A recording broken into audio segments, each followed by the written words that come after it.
ఉన్న బంగారాన్ని విడిపించి ఆ రోజు ఆన్లైన్ రేటుకే మేము కొంటాం. Sharma gold company. నమస్కారం, వెల్కమ్ టు సుమన్ టీవీ. నేను గీతాంజలి. 2025వ సంవత్సరం వచ్చేసింది. మరి ద్వాదశ రాశుల్లో జన్మించిన వారి జాతక ఫలితాలు ఏ విధంగా ఉండబోతున్నాయి? మెరుగైన ఫలితాల కొరకు ఎటువంటి పరిహారాలు వారు చేసుకోవాలి? మంచిగా ఉన్న రాశులు ఏవి, అంటే మంచి ఫలితాలను ఇచ్చేటువంటి రాశులు ఏ ఉన్నాయి, అలాగే చెడు ఫలితాలు ఏ రాశులు వారు అందుకోబోతున్నారు, ఈ వివరాలన్నీ ఇవాళ వీడియోలో నేను మీకు వివరిస్తాను. వివరించేందుకు ప్రస్తుతం మనతో పాటు ఉన్నారు ప్రముఖ జ్యోతిషులు బ్రహ్మశ్రీ నందిబట్ల శ్రీహరి శర్మ గురువు గారు. వారితో మాట్లాడదాం. గురుగారు నమస్కారం అండి.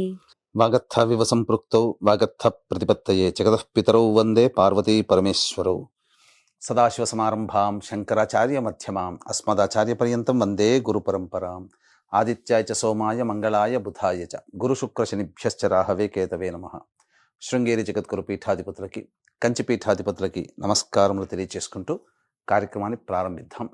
వీక్షించేటువంటి సుమన్ టీవీ ప్రేక్షకులకి గమనిక, ఇప్పుడు మనం చెప్పుకోబోయేటువంటి రాశి ఫలాలు ఏవైతే ఉన్నాయో అవన్నీ కూడా ఆంగ్ల నూతన సంవత్సర గమనాన్ని దృష్టిలో పెట్టుకొని జనవరి 1వ తారీఖు నుంచి డిసెంబర్ 31వ తారీఖు వరకు మాత్రమే ఉన్నటువంటి గ్రహాల స్థితిగతులను బట్టి వివిధ రాశుల వారికి ఏ విధంగా ఉండబోతుందో తెలుసుకుందాం. మనకు సాంప్రదాయానుసారంగా వచ్చేటువంటి ఉగాది నుంచి ప్రారంభమయ్యే రాశి ఫలితాలని, అనగా వచ్చే విశ్వావసునామ సంవత్సరానికి సంబంధించి ఉగాది ప్రారంభమయ్యడానికి అంటే ముందుగా మళ్ళీ ఆ యొక్క ఉగాది సందర్భంగా మళ్ళీ వివిధ రాశుల వారికి సంబంధించి రాశుల ఫలితాలు ఇవ్వడానికి ప్రయత్నం చేస్తాను. కాబట్టి ఇటువంటి దాంట్లో ప్రపంచమంతా అంగీకరిస్తున్నటువంటిది 2025 నూతన సంవత్సరం. అదేవిధంగా మనము కూడా ఆంగ్ల నూతన సంవత్సరం అనేటువంటి భావనతో ఈ యొక్క కార్యక్రమం చేస్తున్నాం. అదే ఉగాది నాడైతే మార్చి 29వ తారీఖు నుంచి మళ్ళీ 2026-28 వరకు ఉండేటువంటి గమనం వరకు ఉండేది చెప్పేటువంటిది. అవి మనం మరియు వీడియోలో తెలియజేసుకుందాం. అదే అడగబోతున్నాను గురుగారు. అంటే సాధారణంగా ఒకటే ప్రశ్న అడుగుతారు, ఉగాది కదా అసలు చెప్పాలి జాతక ఫలితాలు అనేవి, ఈ లోపు ఏంటి అంటే ఒక సాంప్రదాయంగా అది కొనసాగిపోతుంది. అంటే మనకేమని చెప్పబడింది అంటే, ధర్మం ఏం చెప్పబడింది శాస్త్రంలో అంటేనమ్మా, ప్రపంచమంతా ఏది ఒక విషయం గురించి ఒక తాటి మీద ఉంటుందో అది ధర్మమే కూర్చుంటుంది, శాస్త్రమే కూర్చుంటుందమ్మా. ఇక మరి ద్వాదశ రాశుల వారి జాతక ఫలితాలు తెలుసుకుందాం. ముందుగా గ్రహస్థితులు ఏ విధంగా ఉన్నాయో తెలియచేస్తారా? జనవరి 1, 2025 నుంచి. ఇక గ్రహస్థితిలోకి గనక గమనించుకున్నట్లయితే ముఖ్యంగా గురువు 9th మే వరకు కూడాను ఈ వృషభ రాశిలో సంచారం చేస్తున్నాడు. 9th మే నుంచి మిథున రాశిలోకి సంచారం, 9th మే నుంచి సెప్టెంబర్ 27వ తారీఖు వరకు. ఇక సెప్టెంబర్ 28 నుంచి నవంబర్ 11వ తారీఖు వరకు కర్కాటక రాశిలో. ఇక నవంబర్ 12వ తారీఖు నుంచి డిసెంబర్ 28 వరకు కర్కాటక రాశిలోనే వక్రీకరించే స్థితి పొంది ఉండడం. ఇక శని భగవాన్ల వారిని కనుక చూసుకున్నట్లయితే 15 ఏప్రిల్ వరకు కుంభరాశిలో సంచారం చేస్తున్నారు. 16 ఏప్రిల్ నుంచి అక్టోబర్ 9వ తారీఖు వరకు మీనరాశిలో సంచారం. ఈ మధ్య కాలంలో జూలై 8వ తారీఖు నుంచి వక్రీకరించి మీనరాశిలోనే సంచారం చేస్తున్నాడు. అలాగే అక్టోబర్ 10వ తారీఖు నుంచి కుంభరాశిలో సంచారం చేస్తూ వక్రీకరించి కుంభరాశిలో, నవంబర్ 26వ తారీఖు నుంచి వక్రత్యాగము శని భగవాన్ల వారు చేస్తున్నారు. ఇక రాహుకేతులు కనుక చూసుకున్నట్లయితే 15 మే వరకు కేతువు కన్యలో మరియు రాహువు మీనరాశిలోకి, అలాగే 16 మే నుంచి సింహరాశిలో కేతువు, అలాగే కుంభరాశిలో 16 మే నుంచి రాహుగ్రహ సంచారం జరుగుతుంది. ఇక్కడ గమనించుకున్నట్లయితే ఇక్కడ వీక్షించేటువంటి ప్రేక్షకులకు అందరికీ తెలియజేయాల్సినటువంటి అంశం ఏంటంటే, ముఖ్యంగా అందరూ ఈ ద్వాదశ రాశుల గురించి రాగానే అందరూ ఆలోచించేటువంటిది ముఖ్యంగా శని దోషం, ఏలినాడు శని, అష్టమ శని, అర్ధాష్టమ శని, కంటక శని, యోగ శని, ఈ శని దోషాలు. అయితే ఇక్కడ 15 ఏప్రిల్ వరకు శని కుంభరాశిలో సంచారం చేస్తూ 16 ఏప్రిల్ నుంచి మీనరాశిలోకి సంచారం చేస్తున్నా, ఈ యొక్క జూలై 8 నుంచి మీనరాశిలోనే సంచారం చేస్తూ వక్రీకరించినటువంటి కారణం చేత మళ్ళీ ఈ కుంభరాశి ఫలితాన్ని ఇస్తాడు. అక్టోబర్ 10న కుంభరాశిలోనే వక్రీకరించి ఉన్నటువంటి స్థితిగతుల చేత ఏమవుతుంది, మళ్ళీ మకర రాశి ఫలితాన్ని శని భగవానులు ఇస్తారు. కాబట్టి అర్థం చేసుకోవాల్సినటువంటి అంశం ఏంటంటే, ఎవరికి కూడాను ఈ సంవత్సరం శని భగవానుడు యోగదాయకంగా పూర్తిగా లేడు. 12 రాశుల వారికి అష్టమ శని, అర్ధాష్టమ శని, కంటక శని, యోగ శని, దాంపత్య శని, ఈ రాశుల ఈ యొక్క దోషాల శని దోషాలు ఏదో ఒక సందర్భంలో కొన్ని నెలల పాటు అందరూ రాశుల వారు అనుభవించాల్సిందే తప్ప ఇక్కడ ప్రత్యామ్నాయం లేదు. కాబట్టి ఇక కుంభరాశి వారికి ఏలినాటి శని వెళ్ళిపోతుందని సంతోషం కానీ, ఈ యొక్క సంబంధించి మకర రాశి వారికి ఏలినాటి శని వెళ్ళిపోతుందని సంతోషం కానీ, లేకపోతే కర్కాటక రాశి వారికి అష్టమ శని దోషం పోతుందని కానీ భావించాల్సిన అవసరం లేదు. వృశ్చిక రాశి వారికి అర్ధాష్టమ శని దోషం పోతుందని కూడా భావించాల్సిన అవసరం లేదు. ఎందుకంటే శని మళ్ళీ రుజుమార్గంలో వెళ్ళి మళ్ళీ వక్ర మార్గం చేత వక్రగతిన సంచారం చేస్తున్నటువంటి కారణం చేత 12 రాశులు శని ప్రభావానికి గురవుతాయి. కాబట్టి ఈ సంవత్సరం అన్ని రాశుల వారు శని దోష పరిహారములు ఖచ్చితంగా చేసుకోవలసినదే, అందులో సందేహం లేదు. 2025 సంవత్సరంలో గ్రహస్థితులు తెలియజేశారు. ఇక ద్వాదశ రాశుల్లో భాగంగా 11వది కుంభరాశి వారి జాతక ఫలితాలు ఏ విధంగా ఉన్నాయి, ఏ రంగం వారికి బాగా కలిసి వస్తుందో వివరించండి. జనవరి 1వ తారీఖు నుంచి డిసెంబర్ 31వ తారీఖు వరకు కుంభరాశి వారికి ఏ విధంగా ఉండబోతుందో తెలుసుకుందాం. ఇంతకుముందు మనము ఈ యొక్క గ్రహ సంచారం గురించి తెలుసుకుందాం. ముఖ్యంగా ఈ కుంభరాశి వారికి చూసుకున్నట్లయితే 9 మే వరకు మీ వృషభ రాశిలో సంచారం చేస్తుంటాడు. కానీ ఏప్రిల్ 30వ తారీఖు వరకు కూడా కనుక మార్చి 30వ తారీఖు వరకు కూడా వక్రీకరించే స్థితి కారణం చేత తృతీయ రాశి ఫలితాలు, అలాగే 1 ఏప్రిల్ నుంచి 9 మే వరకు ఈ యొక్క వృషభ రాశిలో సంచారం, 9 మే నుంచి సెప్టెంబర్ 27 వరకు మిథున రాశిలో సంచారం, సెప్టెంబర్ 28 నుంచి నవంబర్ వరకు కూడాను యోగదాయకమైనటువంటి కాలము కాదు. కాబట్టి చూసుకున్నట్లయితే ఈ యొక్క కుంభరాశిలో జన్మించినటువంటి వారికి గురుబలం సంపూర్ణంగా ఉన్నటువంటి కాలం, ఎక్కువ కాలం గురుబలంలో ఉన్నారండి. కాబట్టి మంచి అనేటువంటిది ఎక్కువగా జరుగుతుందని చెప్పవచ్చు. ఇక శనివారిని చూసుకున్నట్లయితే ఈ యొక్క కుంభరాశిలో జన్మించినటువంటి వారికి ఏలిన నాడి శని ప్రభావం అనేటువంటిది చాలా మటుకు ఉంది. కాకపోతే విచిత్రం ఏంటంటే కొంతకాలం మాత్రం శని యోగిస్తున్నారు. ఎప్పటి నుంచి యోగిస్తున్నారు? అక్టోబర్ 10 నుంచి నవంబర్ 26 వరకు, అనగా దగ్గర దగ్గర 45 రోజులండి. 45-46 రోజులు శనివారు యోగిస్తారు. ఎందుకంటే కుంభరాశిలోనే ఉండి ఈ యొక్క వక్రీకరించినటువంటి ఫలితం కారణం చేత కొంత యోగం అనేటువంటిది ఉంటుంది. ఇక పూర్తిగా చెప్పుకుంటే ఈ యొక్క కుంభరాశిలో ఉన్నటువంటి వారికి సంపూర్ణముగా ఏలిన నాడి శని ప్రభావం అనేటువంటిది ఉంటుంది. కాబట్టి కాస్త కష్టపడక తప్పదు. ఇక అసలు విషయానికి వచ్చినట్లయితే ప్రధానంగా రాశిలోనే జన్మరాశిలోనే రాహు 16 మే నుంచి సప్తమంలో కేతువు, 16 మే వరకు కూడా అనగా జనవరి 1 నుంచి 16 మే వరకు మీనరాశిలో రాహువు, కన్యారాశిలోకి కేతు. ఈ గ్రహ ప్రభావం ఏమవుతుంది? 16 మే నుంచి మూలిగే నక్క మీద తాటిపండు పడ్డట్టుగా ఏలిన శని ప్రభావం ఉన్నటువంటి కారణం చేత రాహు కూడా వచ్చి చేరడంతో అనవసరమైనటువంటి తగాదాలు పెట్టుకునే అవకాశాలు ఎక్కువగా ఉంటాయి. తొందరగా కోపం వస్తుంది, చికాకు ఎక్కువగా పడతారు, అన్నిటికంటే ముందు వెనక ఆలోచించకుండా ముక్కుసూటితనంతో ముందుకు వెళతారు. తద్వారా వస్తున్నటువంటి ఆపదని గుర్తించలేనటువంటి తత్వం, లౌక్యంతో వ్యవహరించలేకపోతారు. తద్వారా సమస్యలు కోరి తెచ్చుకుంటారండి. కాబట్టి సంయమనం పాటించండి, శాంతంగా ఉండడానికి ప్రయత్నం చేయండి. చెప్పినంత సులువు కాదు, నాకు తెలుసు. ఎందుకంటే సమస్య వచ్చినప్పుడు ఆ సమస్య మీదతోనే మనం ఇబ్బంది పడుతుంటాం. ఇక ఆగ్రహం వచ్చిందంటే ముందు వెనక ఆలోచించలేకపోతాం. ఇంకా ఈ రాహు కూడా తోడైనటువంటి అటువంటి వ్యక్తిత్వం ఉన్నటువంటి మనుషులకి ఈ రాహు కూడా తోడై ఉన్నటువంటి కారణం చేత విపరీతంగా సంఘంలో శత్రుత్వాలు పెరిగిపోతాయి. కాబట్టి జాగ్రత్తలు పాటించండి. ఇక ముఖ్యంగా గమనించుకున్నట్లయితే ఈ యొక్క సంబంధించినటువంటి ఉద్యోగస్తులకి సాధారణంగా పెద్దల యొక్క సహాయ సహకారాలు ఉంటాయి, అందులో సందేహం లేదు. మే 9 నుంచి సెప్టెంబర్ 27వ తారీఖు వరకు అనుకూలంగా ఉన్నటువంటి కారణం చేత మీరు ప్రయత్నం చేస్తే, బాగా కష్టపడి ప్రయత్నం చేస్తే అనుకున్న చోటికి ప్రమోషన్స్తో కూడుకున్నటువంటి బదిలీలు ఉంటాయి. ఇక ప్రైవేట్ రంగంలో చేస్తున్నటువంటి ఉద్యోగస్తులకి సాధారణంగా ఉద్యోగం లభిస్తుంది. కాకపోతే సంవత్సరం అంతా కూడా ప్రయత్నం చేస్తూనే ఉండాలా?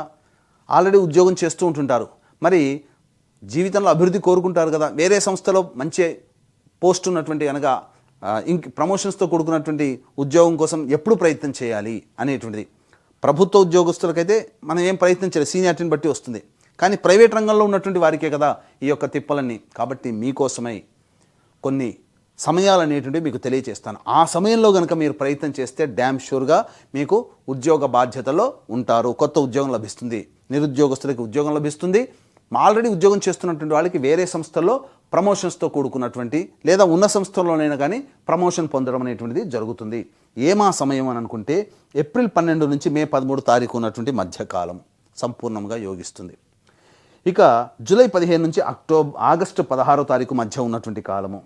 ఇక నవంబర్ 15వ తారీఖు నుంచి డిసెంబర్ మొత్తము కూడా ఈ యొక్క సమయం శుభ సమయమే ఈ యొక్క కుంభరాశిలో జన్మించినటువంటి ప్రైవేట్ రంగంలో ఉన్నటువంటి ఉద్యోగస్తులకి. కాబట్టి దీన్ని బట్టి, ఈ సమయాన్ని బట్టి మీరు ప్లానింగ్ చేసుకోండి. ఈ యొక్క కుంభరాశిలో జన్మించినటువంటి రాజకీయ ప్రముఖులు ఎవరైతే ఉంటారో వాళ్ళకి సాధారణమైనటువంటి జీవనం ఉంటుంది. కాబట్టి ఎక్కువగా కష్టపడే ప్రయత్నం చేయకండి. ఎందుకంటే కష్టానికి తగ్గట్టుగా ప్రతిఫలం లభించకపోవడం, ఖర్చులు బాగా చేయడం, ప్రజాదరణ వస్తుందేమో అని చెప్పి అది ధనం వృధా అవడం అనేటువంటి జరుగుతుంది. కాకపోతే పెద్దల దగ్గర గురుగ్రహం అనుగ్రహం సంపూర్ణంగా ఉన్నటువంటి కారణం చేత పెద్దలతో మంచి మర్యాద మాట మంతి పెంచుకొని వారి యొక్క అనుగ్రహం పొందితే ఖచ్చితంగా మీకు ఏదైనా ఒక పదవి మీకు లభిస్తుంది. ప్రత్యక్ష ఎన్నికల్లో కంటే కూడా పరోక్షంగా మీకు యోగదాయకమైనటువంటి పరిస్థితులు గోచరమవుతున్నాయి. కాబట్టి పెద్దల అనుగ్రహంతో మంచి నామినేటెడ్ పదవిలో ఉంటారని చెప్పవచ్చు. ఈ సంబంధించినటువంటి సినీ రంగంలో ఉన్నటువంటి వాళ్ళు, కళారంగము, నాటక రంగము, సాహిత్యము, నాట్యము, TV serials, social media, electronic and printing media రంగంలో ఉన్నటువంటి వాళ్ళు సాధారణమైనటువంటి ప్రాజెక్టులు మీ దగ్గరికి వస్తాయి. అంతగా ఊహించినంత ధనము రాకపోయినా పర్వాలేదు, నిలదొక్కుని ఇండస్ట్రీలో నిలదొక్కునేటువంటి ప్రాజెక్టులు మీకు సొంతమవుతాయి.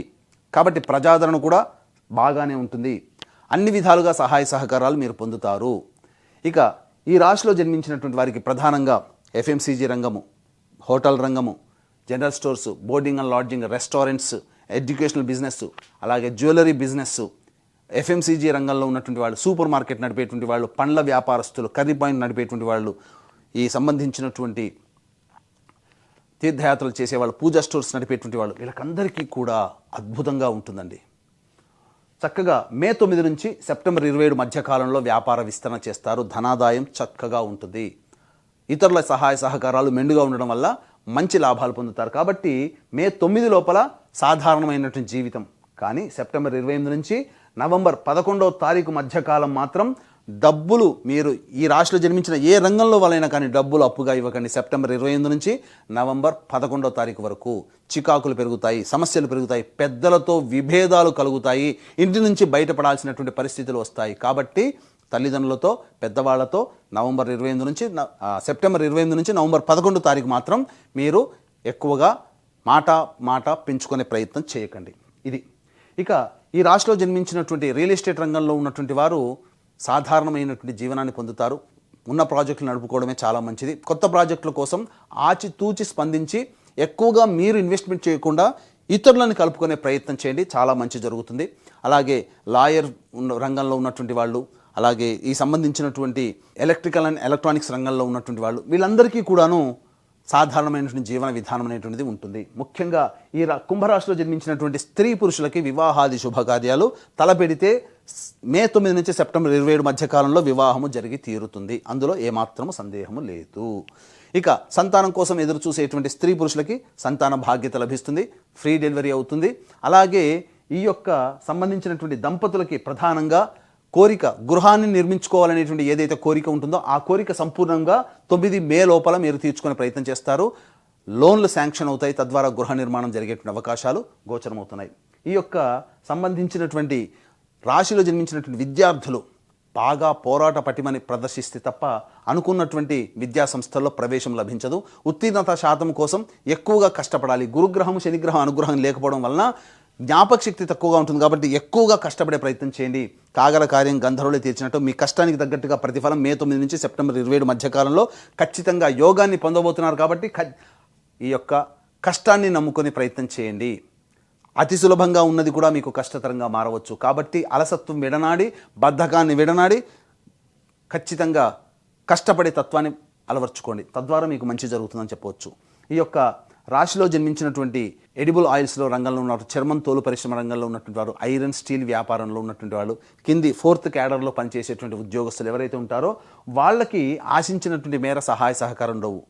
కాబట్టి వాళ్ళే కష్టపడాలి.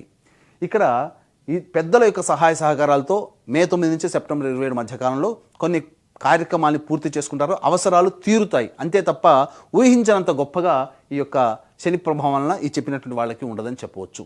ఇక ముఖ్యంగా గమనించుకున్నట్లయితే ఈ యొక్క రాశిలో జన్మించినటువంటి వారికి న్యాయ సంబంధమైనటువంటి కోర్టు వ్యవహారాలందు విజయం లభించబోతుంది. ఎప్పటికీ మే 9 నుంచి సెప్టెంబర్ 27 మధ్య కాలంలోనే. కాబట్టి జాగ్రత్తలు పాటించండి.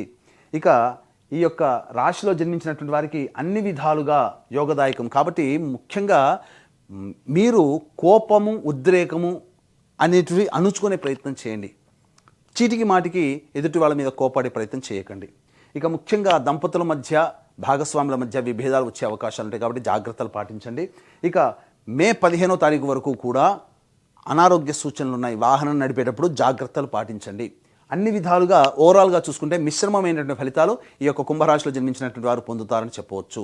అయితే ఈ చెప్పినటువంటి ఫలితాలన్నీ కూడాను మీకు వివాహం అయితే మీ భార్య లేదా భర్త జాతకం, పిల్లల జాతకం మీ మీద ప్రభావం చూపుతుంది. వివాహం కాకపోతే తల్లిదండ్రులు, తోడబుట్టిన వాళ్ళ జాతకం కూడా మీ మీద ప్రభావం చూపుతుంది. కాబట్టి ఈ 2025వ సంవత్సరం మీ జీవితం చక్కగా ఉండాలి, ఆనందంగా ఉండాలి, గత సంవత్సరం కంటే మెరుగ్గా ఉండాలి, మీ యొక్క రెజల్యూషన్స్ అన్నీ కూడా తీర్చుకోవాలి అనేటువంటి ఆలోచన ప్రతి వాళ్ళకి ఉంటుంది.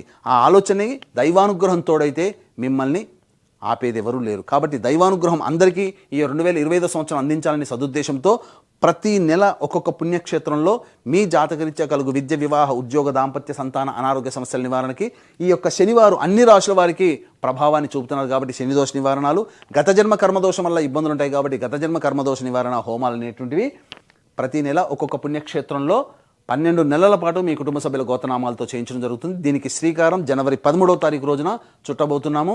అద్భుతమైనటువంటి యోగదాయకమైనటువంటి రోజు శ్రీకాళహస్తిలో కానీ శ్రీశైలంలో కానీ కార్యక్రమాన్ని చేయించడం జరుగుతుంది.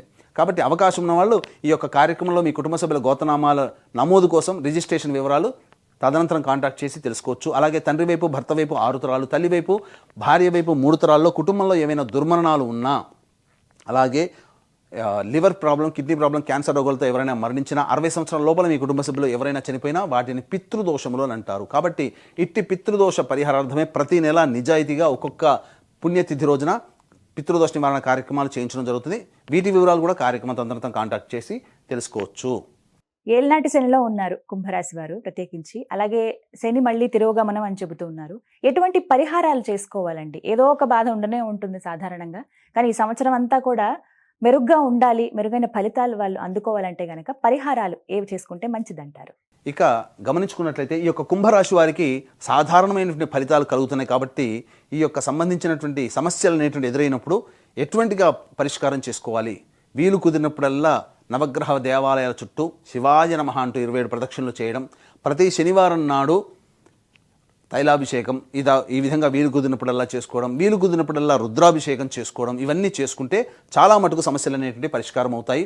ఇప్పుడు చెప్పినటువంటి విషయాల కంటే మీ యొక్క జీవితం విభిన్నంగా ఉంది అనంటే మీ యొక్క జన్మజాతకంలోని నడిచేటువంటి గ్రహ దశాంతర దశల యొక్క ప్రభావాలు. కావున దగ్గరలోని మంచి ఉపాసనా పరులైనటువంటి జ్యోతిషుల్ని సంప్రదించి వారి సలహాలు, సూచనలు కనుక పాటించినట్లయితే మరింత మెరుగైనటువంటి జీవితాన్ని మీరు పొందుతారని ఆశిస్తూ సర్వం శ్రీ ఉమామహేశ్వర పరబ్రహ్మార్పణమస్తు. చక్కగా వివరించారండి, ధన్యవాదాలు.